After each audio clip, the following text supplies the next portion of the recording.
I have mixed feelings about self-esteem. There are a lot of definitions, which I'll go into what it is, and I'm not convinced how valuable it is to spend a lot of energy on self-esteem, your own or anybody else's. So first I looked it up. I thought, okay, so how do I define self-esteem?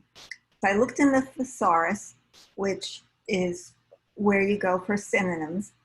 And the synonyms I came up with were self-confidence, dignity, morale, self-respect, conceit, egotism, narcissism, self-assurance, self-regard, self-satisfaction, vanity, and self-worth. I mean, I just copied those straight out of the thesaurus. That's a lot. Yeah, I mean, the range from... And the range. Right, like self-confidence, all the way to vanity and narcissism. So, you know, what is self-esteem? So then I looked in the dictionary. You know, the great source, the Merriam-Webster, that big volume of dictionary that we were all taught to go to in elementary school. And Merriam-Webster made it very simple. They said, a feeling of having respect for yourself and your abilities. Okay, respect for yourself. So what's respect? So I looked up respect. Respect is, according to Merriam-Webster, to consider worthy of high regard. Okay, so what is high regard? I looked up high regard. High regard is to respect and admire very much. So here we are, going round and round in circles. Self-esteem has something to do with respect, admiration for yourself. But is it healthy or is it narcissism? I feel like you just did a whole research project for us. Thank you. And that was just the beginning. So then I looked at being a psychologist. I looked for psychological definitions. I looked in the psychologist's roster of where we look. So self-esteem, according to Adler and Stewart in 2004, refers to a person's overall sense of his or her value or worth. It can be considered a sort of measure of how much a person, quote, values, approves of, appreciated, prizes, or likes himself or herself. Okay, likes himself or herself maybe rang a bell. That maybe is something that's completely subjective, but you can get a grasp of that. You either like yourself. Can you say that again? Are you speaking to us?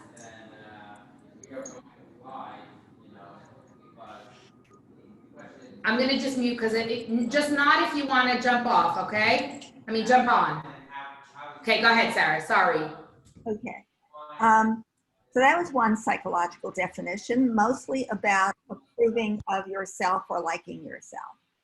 And then another definition is according to the self-esteem expert Morris Rosenberg, who is developed the questionnaire that I sent around, the Rosenberg Self-Esteem Questionnaire from 1965. And he says it's quite simply one's attitude towards oneself, a favorable or unfavorable attitude towards yourself. But of course, I couldn't stop there. Led me to question, so what is it based on? And what do we expect to happen as a result of high self-esteem or low self-esteem? So being as we are a Jewish group and a lot of people speak Hebrew, I looked it up in Google Translate for a Hebrew definition. The Hebrew definition was ha'aracha atzmit, or kavod atzmit. Right. It's interesting that you say that because etzem is our essence. In the other, that's a fascinating, because I always find when you translate things, you're always going to get a different flair. Yeah. And there's so many more layers to essence than self-esteem. Yes, and Fascinating. also the two definitions that went with atzma were ha'aracha or kavod. Right. To my mind, there's a big difference. Yes. Yes. Ha'aracha versus kavod. Kavod is Yeah. something I would expect from somebody. Right. Ha'aracha, I would think, is more internal. Now, Judith, you can speak to this perhaps better than I can. If you can hear me. Okay, so I'll go on. So then I thought back about my self-esteem study it was about 1997, 99, towards the end of the last century, not, that I gave the self-esteem questionnaire to the juvenile delinquents that I was working with in the juvenile detention center. And at that time, I was surprised to see that they all scored very high. These are the kids who were supposedly at the bottom of the barrel. Their reading level, their age level was between 14 and 17. Their reading level was between second and fourth grade. Their knowledge level was very low. They were very limited, and they were the kids who got in trouble. Their IQs were relatively low. You could say that that's a cultural thing. But they also were kids who, there are kids who can get into trouble and get away with it, and kids who don't get away with it and get caught. And these were the kids who got caught repeatedly, and who basically believed that their lives were not going to make it to adulthood. When we talked to these kids, they were mostly minorities, mostly boys, vast majority boys. And they believed that statistically they weren't going to make it past 21. So what's the point? But they had very high self-esteem. Now, that self-esteem questionnaire that I sent around, the Rosenberg scale, now these are old data, but the average, or quote norm for the average person is the scores between 15 and 25. So anything below 15 is low self-esteem, and anything above 25 is unusually high.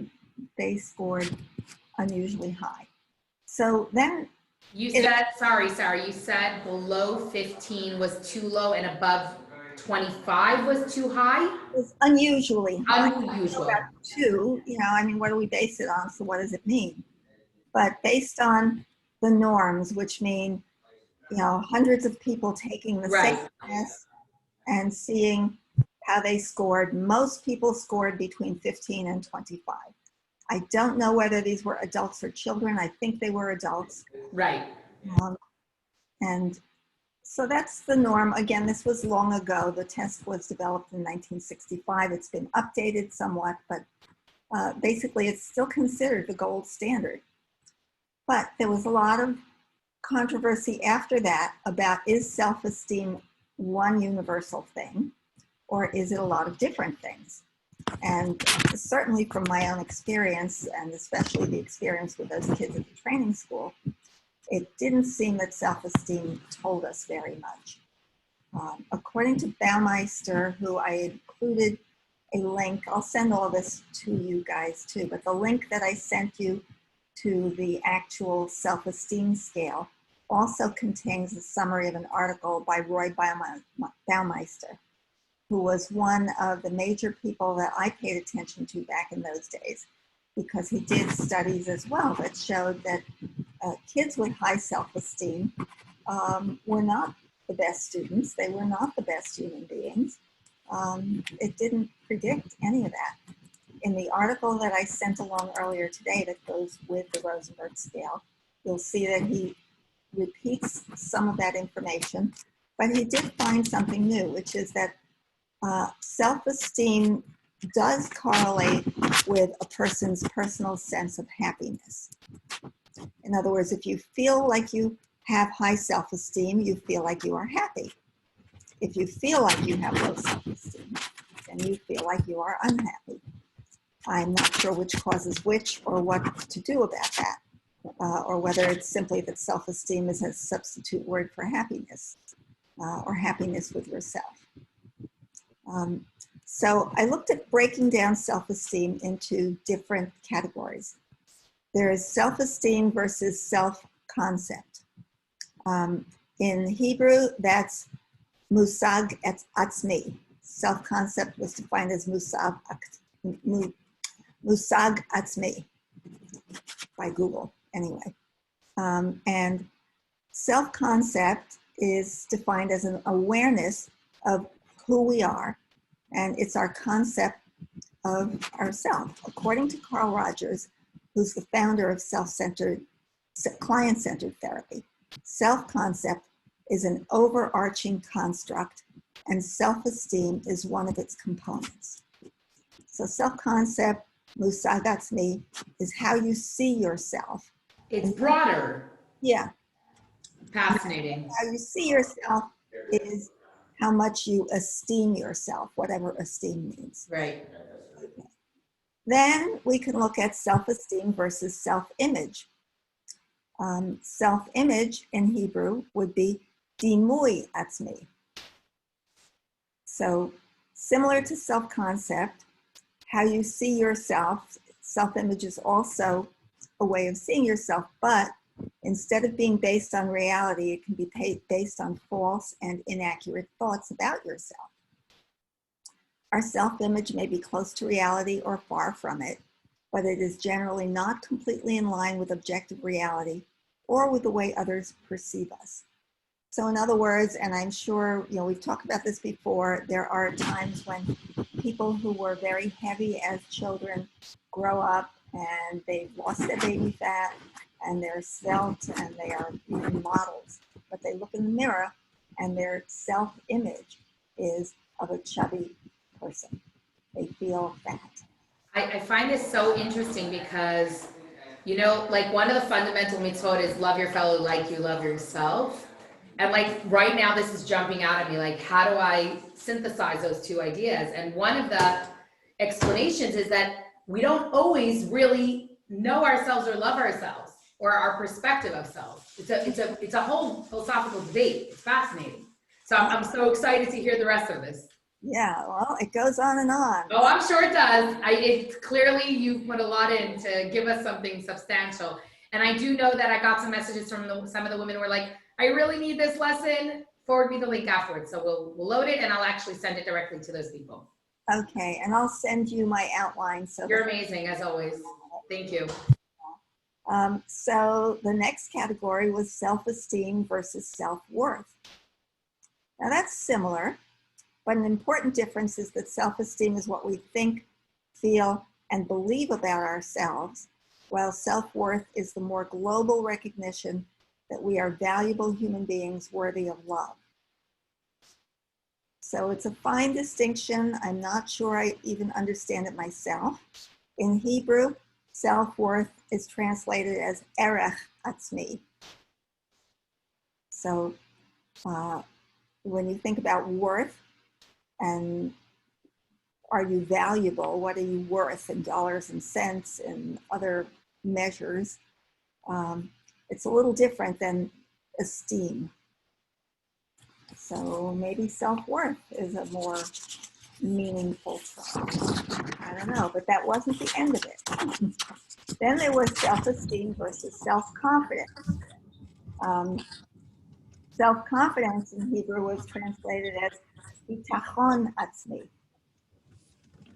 So self-confidence is about your trust in yourself, your trust in your ability to deal with challenges, solve problems, engage in yourself. Self-confidence is based more on external measures of success. You can have high self-confidence, particularly in a certain field or area, but still lack a healthy sense of overall value about yourself or self-esteem. So that was bitachon atzmi.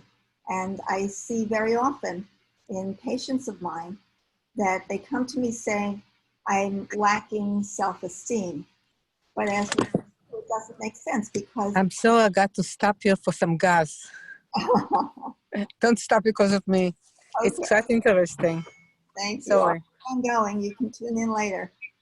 Yeah, I catch you done the gasoline. Okay. So self-confidence has to do with a particular area, usually. For example, I might have a patient who is self-confident about their academic abilities. I have grad students out here in this town. There are a lot of students, and they know they're good in what they're doing. So they have self-confidence in an academic area, but maybe not socially. And sometimes it's very helpful for us to figure out, is this, is it really a lack of self-esteem overall, or is it that you are lacking social self-confidence? So I'm curious also, because obviously there's so many layers that we're defining ourselves, and there's so many layers that we can like kind of examine ourselves within certain constructs. Like academically, I may shine, but socially I may not, right? Or like in my family, I have kids who academically it's not their area of shining, but socially they're amazing, or intuitively they're amazing, or solution oriented they're amazing. So it's interesting to me to see how now that you're breaking it up, it makes sense that there's different lenses and not different definitions, because I could have enough self-esteem to know I stink at a certain thing and be okay with that, right? Yes. Yeah. Like, just like an elephant can't climb a tree, that's okay. Like if an elephant feels bad that it's not a giraffe, that's a problem. Get what I'm saying? That's a wonderful example, and that is one of the things about when we get to the part about, so what do you do about low self-esteem or low self-confidence or any of Right. Interesting. do you try to do anything, and what do you do about it? And one of them is exactly what you're saying, of recognizing that maybe you don't have to be self-esteeming in every area, or self-confident, that realize that there are a lot of definitions that mean a lot of things, and some you're going to be strong and some you're not, and maybe it doesn't matter so much. Yeah. Okay. It just jumps out at me. So, because I think society does have this kind of warped, it's like this like catch-all buzzword, you know what I mean? It's like, oh, my child has not enough self-esteem, they're going to be depressed, like, and then we throw so much at them so they can gain self-esteem when Right, that's exactly. it's not solving the problem. So it's like, again, telling the elephant, no, you're just as tall as a giraffe. No, you're not, and that's okay. You know what I'm saying? Exactly. And it's like, well, I'll get to that later, but yes, exactly.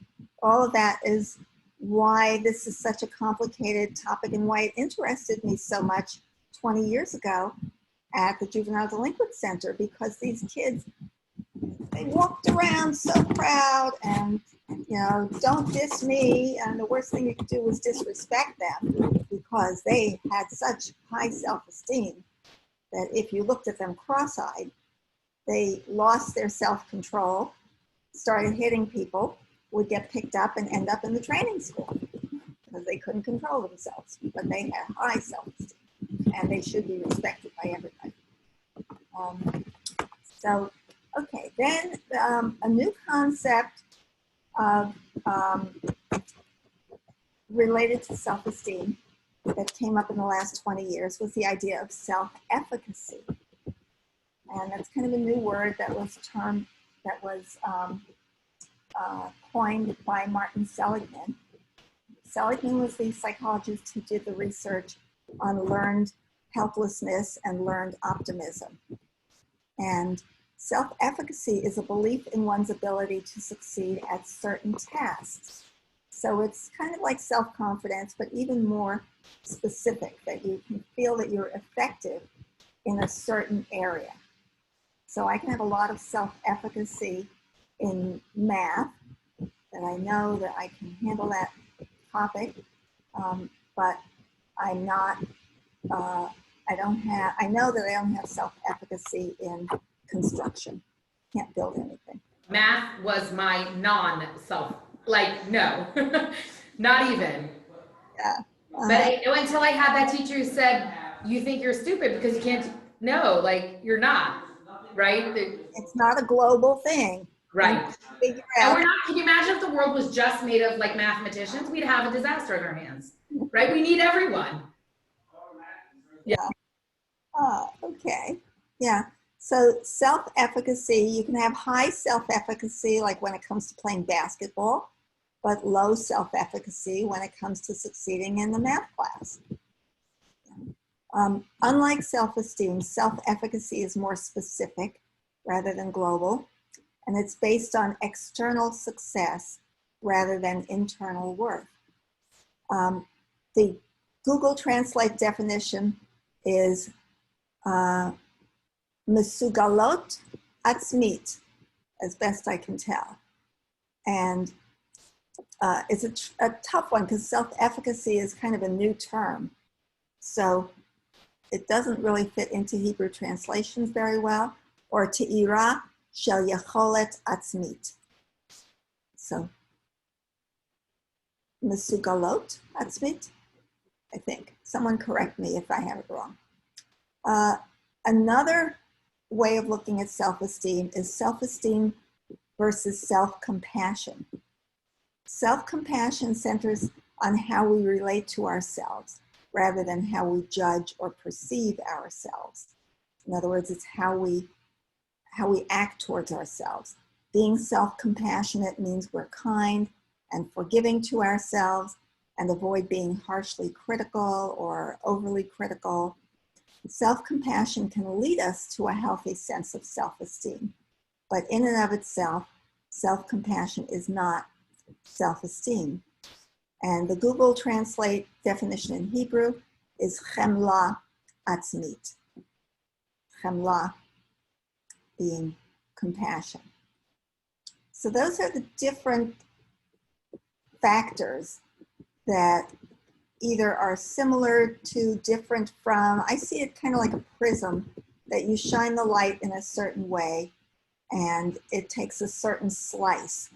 Self-confidence, self-efficacy, self-compassion, self-worth, self-image, self-concept. These are all about the self. Now, if we look at self-esteem from the Maslow perspective, and let me see if I can share the screen. I think here of Sharon. Sharon is really into Maslow. Let me share the screen here. Oh, wait, you disabled screen sharing. I'm not the... I'll make you co-host. Hold on a second. I'll do it right now. It's the settings. I probably have nothing to do with it. Give me a second. I'll make you co-host and you'll have screen share. Okay, hold on. Sorry. Okay. Or I'll just even make you the host and then now you have screen share. Okay. Got it? Yes, I got it. Okay. Okay, here is my outline, which I will share with you guys later. And here is Maslow's pyramid. With, as you see, even according to Maslow, self-esteem is not at the top. There is something higher, which he calls self-actualization, which is really fulfilling your purpose in life, feeling like you're doing what you need to be doing, using your talents, making a difference in the world in a way that makes you feel better. That's amazing, because that so ties into what we've talked about. And I never saw this model, but it's so, like, intuitively, I always felt like it's beyond what I think of myself as what the world needs from me and what I can do for others. Like, and I think this is missing from a lot of modern day parenting and a lot of modern day education. Stop here. Acknowledging this. They stop here. Amazing. Yeah. Yes. And they feed that, and then the child still doesn't feel good, or the person still doesn't feel good. Right. So the foundation, according to Maslow, is first physiological. In other words, as a baby, you need to be fed. We now know also that babies need to be touched and picked up. That's part of a basic human necessity, and animals, monkeys, there's been plenty of research on this. Puppies, kittens, they need to be touched and held. Safety. If a child is growing up in an environment, or an adult, where their physical safety is in danger, it's hard to concentrate on anything else. It's hard for anything else to matter. once those needs are met, then love and belonging, and I have something about that a little bit later on that I found recently that's really interesting, that being able to love and be loved and feel like you belong is very important. And according to Maslow, it comes first, then comes self-esteem. Self-esteem grows out of love and belonging, a sense that you are valuable. If you are loved, then you can perceive yourself as being valuable. If you're not loved, and a lot of people grow up in families and situations where they don't feel this, whether it's because parents were incapable of it or because their lives were disrupted by tragedy, by wars, by family tragedy, by alcoholism, things like that. But it's very hard to have a strong sense of feeling good about yourself, whatever we call self-esteem, any of those pieces of self-esteem, if you haven't had a sense of love, being loved, and belonging. But that's not the end. Ultimately, to make the world a better place, to make yourself a better person, you would want self-actualization, to really use your talents and skills to become the person who you are capable of being, to reach for your highest self. So, I'm so happy to see this script. I can't even tell you. I feel like I'll leave this on for a little while then. no. You can take it down, do whatever you want. But I'm so again. My background's not psychology, right? My background is Hasidus, and my background is life experience and dealing with people. And I intuitively I felt that based on the Hasidus that I've learned and the Torah that I've learned, that this was missing from modern day education, modern day parenting, and we see the havoc it wreaks because it makes no sense why in 2020 with so much opportunity and so many experiences, the majority of our American secular college students are miserable. It makes no sense. And this is a missing piece of the puzzle. Yes. Well, it's interesting. I'm actually Googling right now, was Maslow Jewish? Let me see. We'll find out. Sorry for taking you on a left turn, but I mean, like pausing this, but this is like kind of mind blowing for me right now in a good way. Yeah, well, I mean, a lot of the principles of, was Maslow Jewish? His parents were first-generation Jewish immigrants from Kiev. Well, there you go. Okay. Everything comes full circle, lady. Everything. It's That's why unbelievable. It's familiar. Huh? That's why it's familiar. Yeah. So I'll scroll down here to show you Martin Seligman, who's the guy who started the concept of positive psychology, had concerns about self-esteem. And again, this was back in the 1990s when I was researching this. There were a few voices like Seligman and Baumeister who started to raise questions about self-esteem. Back in those days, it was when I was in education and in psychology, and we were told that we should be teaching self-esteem to kids, teaching them how to esteem themselves. And Seligman was one of the ones who raised questions saying, I'm not against self-esteem, but I believe that self-esteem is just a meter that reads out the state of the system. It is not an end in itself. In other words, if I'm in this room and it's hot and I'm sweating and you tell me, oh, well, just change the thermostat. Now, don't turn on the air conditioner, just change the setting on the thermostat. So I'll look at the thermostat and the thermometer will tell me that it's actually 78 instead of 98. And so now I'm supposed to be feeling cooler. Yeah. So I love your analogy of the thermostat. Yeah. So maybe self-esteem is more like a thermometer, that it's telling you what the state of affairs is, but it's not causing. Right. Right. The thermometer. Thank you. Amazing. So, so that takes us to, so now what do we do? How do we repair? You know, if we're going to use that analogy, then don't repair the thermometer, repair the air conditioner. So how are we going to repair the air conditioner, and do we even want to repair the air conditioner? Well, as I said, recently, I just found that Baumeister's more recent research is, hi there, hi Sharon, that there is a reason to. Sorry, Sarah, hold on one second, Sharon. I just want to catch you in. We're in the middle of an incredible session on self-esteem. Sarah's halfway through. I would definitely, we're recording it, so you'll watch it and you'll catch up. But it's really, really, I've been enjoying a lot. Thank you. I thought I'd show you this, Sharon, since you are our Maslow person.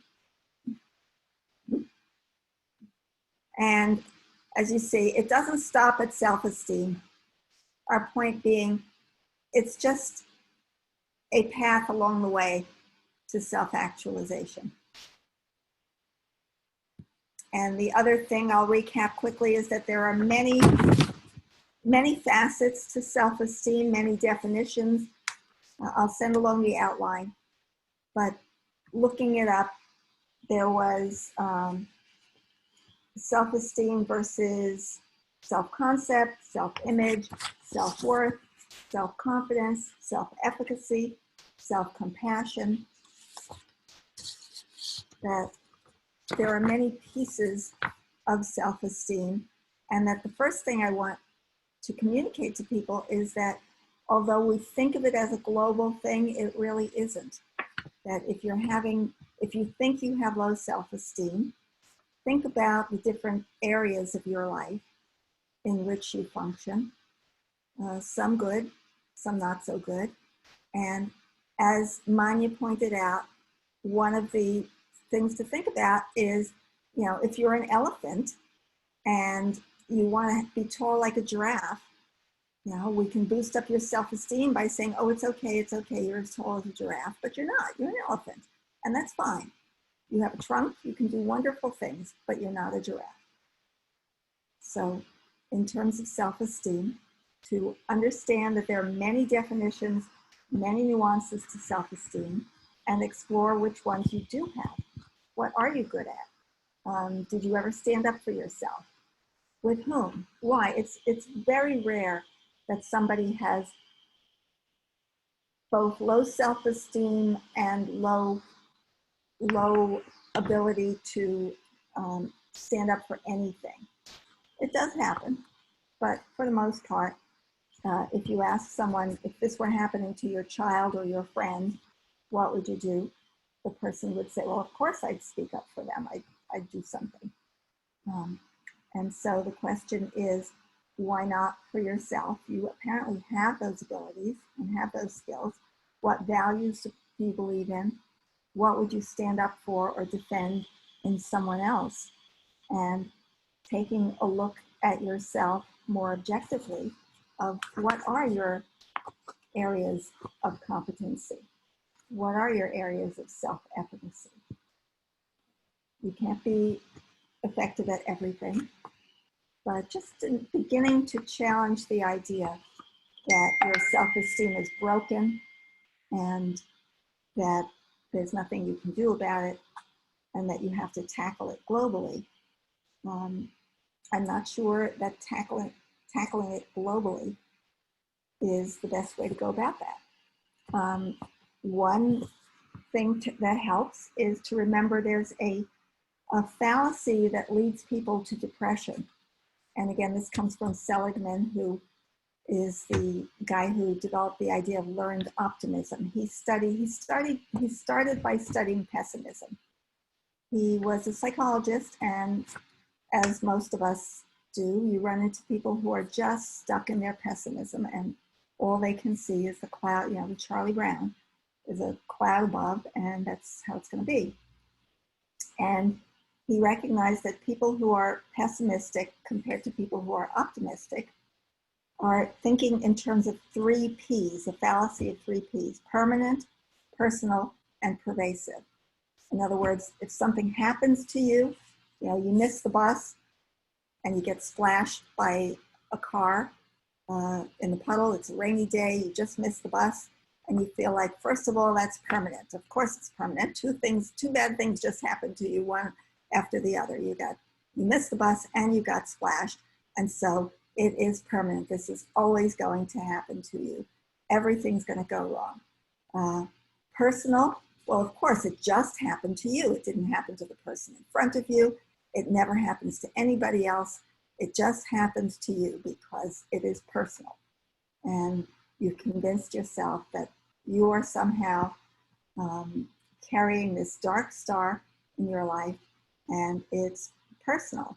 Now, there may be some reasons why some things in your life happen to you personally, but are they permanent? Do they only happen to you? And are they pervasive? Pervasive meaning it's going to happen everywhere. Okay, so I missed the bus, now I got splashed, so this has to be pervasive. I'm going to get to work and my boss is going to fire me because my bad luck is going to go everywhere. So, this is the Charlie Brown view of life. I'm glad you can laugh. For people in it, it doesn't feel that bad. I was just going to say, people who are like that. And also kids, I think, sometimes see things like that. Like, always, forever, right? Everybody relates to Charlie Brown. Yeah. He is the epitome of permanent, personal, and pervasive. The important thing that Seligman brought to the table was to discover that you can change learned helplessness. First of all, he discovered learned helplessness in research with animals. He found that he was doing the usual psych research with, I don't know whether it was rats, mice, something like that, where we torture them, the usual stuff psychologists do. And they shock them. And you see that the mouse or the rat will learn to go into the box that has the white door instead of the black door because they get shocked whenever they go into the black door. Or if they push a certain lever, after 5 times they will get shocked, after 2 times they won't. But what he saw was that those animals stopped doing things altogether. When they were in experimental situations in which they basically couldn't figure out what the rules were, they gave up. And even after the rules changed, in other words, after there was no longer shock being given, if you go through the black door, the shock was turned off, you were going to be fine. And he would put food in the one with the black door, and the mice, rats, whatever they were, would not go in there, even though they could see and could tell that they were not really going to get shocked. They had learned to give up. They had learned helplessness. And so he figured if helplessness can be learned, then optimism can be learned. And if helplessness is a function of feeling like things are permanent, personal, and pervasive, then you that a way to combat that is to really look at your life and see whether that's true. I mean, is everything really permanent? Everything that happens to you, is it permanent? Is it personal? Is it pervasive? Is there nothing you can do about it? So when it comes to self-esteem, one of the ways of looking at it is that this is something you've learned about yourself, and it does lead to learned helplessness. If you feel like you have no self-esteem, then why try? Why bother? Why help? Why go anywhere? And the tragedy of that is, back to the Maslows Pyramid, then if you give up because you think you can't pass this stage, you're never going to get to self-actualization, then that's a tragedy, not just for you, but for the rest of us. So, Because you're here for a reason and the world needs you. And this is one of the messages I always send Aggies on their birthday, is that Kabbalah says your birthday is the day that God decided the world needs you. It's like a day to focus on that. Like, I'm here for a reason. It's a very powerful mindset. yeah.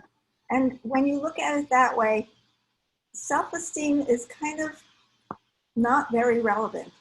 I esteem myself, I don't esteem myself, who cares? You know, I have a job to do and I'm going to do it. And I'm sure that the vast majority of people who see themselves as having low self-esteem still are able to get themselves to do what they see as their job in some way. You know, that they do make a difference somewhere, they do something valuable and useful. And so if they really look at their lives and at themselves, they'll see the self-esteem issue doesn't really matter that much. And also remember that change takes time.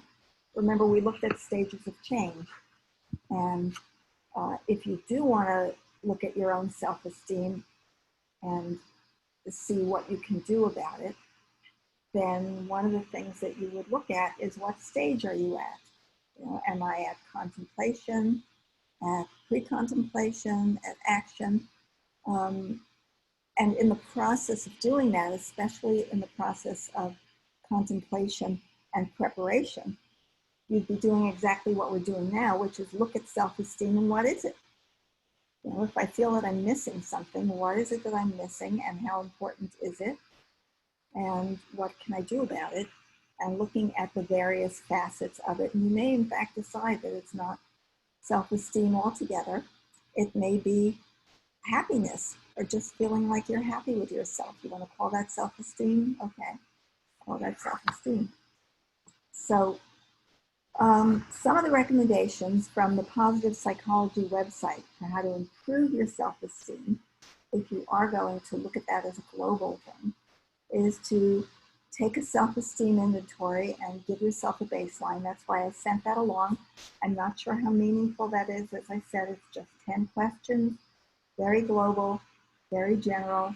The average norm for most people taking it would score between 15 and 25. So if you're scoring under 15, then you score lower than most people.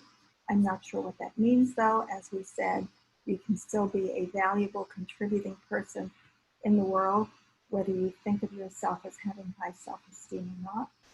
And other people might not agree with you. And as I said, for the kids in the training school, they had very high self-esteem, but I don't think any of us who worked with them felt that they really truly believed in themselves and truly believed that they were valuable and truly treated themselves and others. Sarah, I have a question. So when you talk about the self-esteem, I don't know is it compartmentalized at times? In other way, maybe you are excelling in one area and you don't feel that you have self-esteem issues in maybe one area of your life, but in other areas, maybe you had a traumatic upbringing, or so you don't feel like an adequate mother, or I don't know. I'm just trying to think here that it doesn't have to be, I hate to say the word, but pervasive in all areas of our life. Right, Jeremy?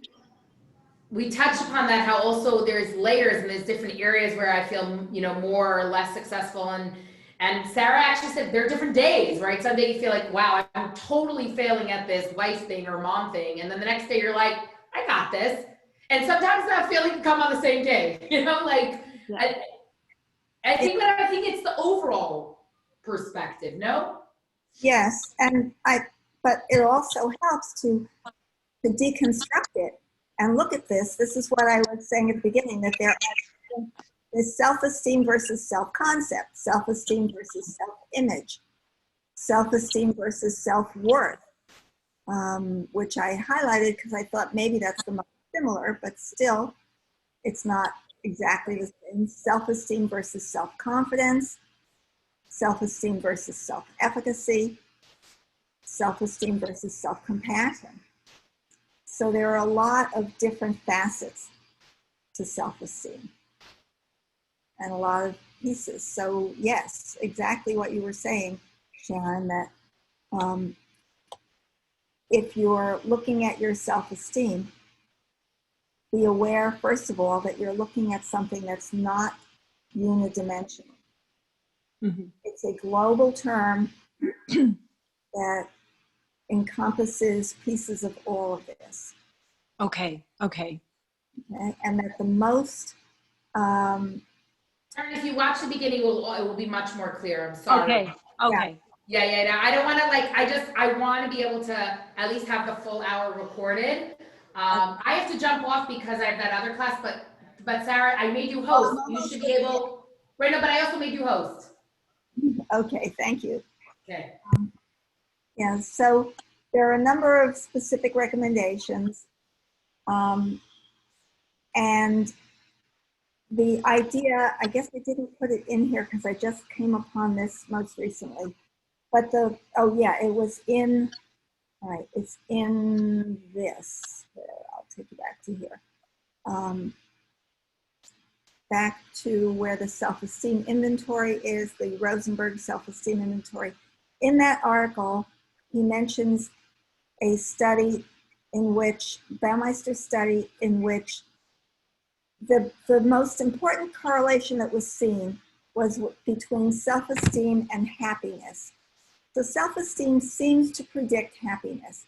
It doesn't seem to predict any of these other things. It doesn't predict whether you're going to be good at anything. It doesn't predict whether you're going to try hard. It doesn't predict a whole lot of stuff.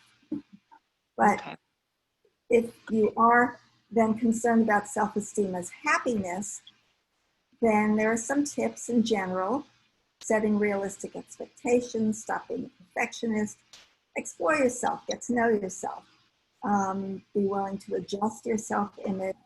Maybe get a good therapist. Yeah, all of those things. Life coach, mentor, something. Yes. And then I came across recently a TED Talk by a woman named Brené Brown. She's a social worker, has a doctorate. I'd never heard of her before. I see everybody nodding. Okay. Yeah. Love Brené Brown. Okay. I knew I had heard her name from somewhere. Okay.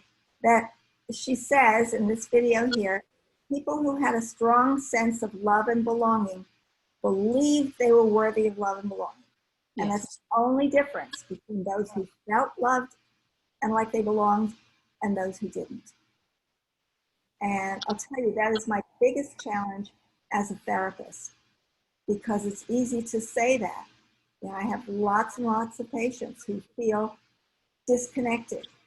They feel like they're not loved. They are in relationships and they feel disconnected from their spouse or their boyfriend or girlfriend. They don't have successful friendships. They feel betrayed. They don't feel loved. And they even get to where they feel lovable to themselves. We do a lot of work on, you know, forgive yourself, adjust your self-image, you are lovable. But if they have not experienced what it's like to feel like you are worthy of love and belonging as reflected in someone else's eyes, usually in the eyes of some parent, grandparent, teacher, mentor, someone.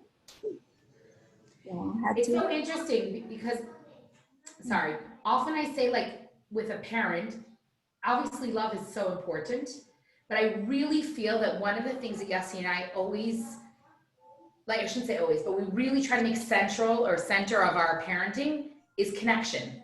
Mm-hmm. That the child should feel bonded, anchored, and connected. Mm-hmm. And because I think loving, unloving, of course, you know, love is important and kidding around is important and warmth is important, but they have to feel connections. Yeah. And if you feel feeling like you belong, like you, belonging, like you matter, you belong. Yeah. And if you feel that way, then you are capable of doing things. Yep. Mm-hmm. And for people who have never felt that, it's a real challenge to help them to feel that. And so this is kind of eye-opening to me to see that as hard as that challenge is, that's really my job. Yeah. Help people know what that feeling is like, to feel loved and belonged. And once you can feel that, then you can go recreate that in your adult relationships. That's strong. Yeah. That is so powerful. And I think there's a continuum of that. I don't think we just arrive and, okay, I had great connections with my parents and boom, because that's not the way life is. We know that, you know, you might have been bullied at school, or a boyfriend betrayed you when you were good to him, or whatever, you know, I'm saying life happens. So, and then you get setbacks. But if we, like Manya said, what we can do with our children, what my parents did with me, you know, and trying to connect with me, not that they were perfect, but they tried. But it's not even a goal to be perfect. No, by no means. You're right. I don't even want my kids to think that that's a goal. That's a good way to look at it. Yeah. I don't want them to, because then they're going to be disappointed and feel like we're not failing. We're not meant to be perfect. I'm meant to do the best I can and to work hard at it, but not to be perfect. Okay, I love that. Yes. Just a thought. Sorry. No, I agree with you. And I know, I appreciate you saying that, actually. Yeah.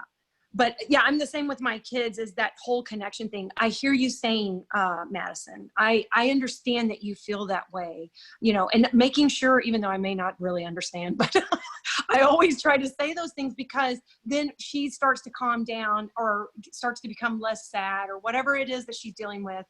Certainly with her little friendships, you know, and it's been harder now that we're not able to connect with people. So she's sometimes thinks why they don't text me, why they don't call me, whatever. But yeah, that whole connection thing, and making her feel that, you know, she is belonging, that we can work through these things. And so that also opens up communication for later on when, you know, even more serious. It's the groundwork. Yeah. You know, also, Sharon, I just want to throw in something here that I think it's okay to also say to a kid, I realize I don't understand what you're feeling, but I see how it's affecting you, and I care about you, and I love you. So I'm here for you, even if I don't understand, because I realize that I have a different style of processing things than certain children, because we're just genetically hardwired differently. And I've said to certain child, I could tell you see this experience very differently than I do, and that's fine. Hashem made you the way he made you, and you see it the way you see it, and I can't really understand, because I'm not you. I'm not in your head. I'm not in your emotions. Hashem made me a different person, but I see how you feel, and I understand what it feels like to feel sad, and I'm here for you. And sometimes that connection is not even verbal. It's just being present, you know, just spending time, you know? Yeah, that's so good. And sorry, I'm getting off tangent. It's authentic. Because people need us to be real with them. There's also something very powerful about asking the person or the child to explain, saying, I want to understand you. Yeah. Tell me more. Right. And listening, just wanting to listen and just trying to get it. And even if at the end you say, I'm not inside your head, I don't totally understand, but I'm trying and I see how you feel, and that matters to me. Or I have an experience where a child is just off. So you know they're off, you know they're upset, you know they're on edge, and you say, I could tell that you're not doing so well. What can I do? I don't want to talk about it. Maybe, okay, I understand you don't want to, but you should know I'm here for you. I love you. And when you are, I'm ready. It's not always about you. You must tell me how you feel, because some kids like to express, some kids don't. They want to hold it in. I've also the kids who like to hold things in. I've said to them, like, everyone works through things differently, and I could tell that you're holding things in, and that's okay. But sometimes holding in things, a lot of things it's too much to hold inside. Whenever you are ready to share, we're ready to listen. We're here for you. So I don't want to pressure a kid, because sometimes I'm a sharer, like you guys know. Unfortunately, like I can't keep it in, even if I tried, right? So, but for a child who's raised by a mother like me, who's not like that, that's a lot. That can be uncomfortable, right? Yeah. I don't know. Just some thoughts. Sorry. Yeah. Thank you. I'm going to need to end.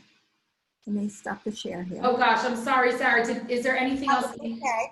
we're fine. We got to the end. I feel like there was so much today, Sarah. My head is spinning. I'm writing notes. Yeah, this one was very heavy. There was But you gave us so much. well, it was interesting for me. There was a lot that I needed to learn about this. Thank you. Delighted Thank you. on the Brene Brown information. I have a link to that particular video. Awesome. Thank you so much, Sarah. So Sarah, you're giving a gift. It's a real gift. It's a gift that has ripple effects. well, I'm glad. Thank you, guys. And I will be back someday, but I need a break. No, I told them until at least after the high holidays. Yeah. There you go. Okay.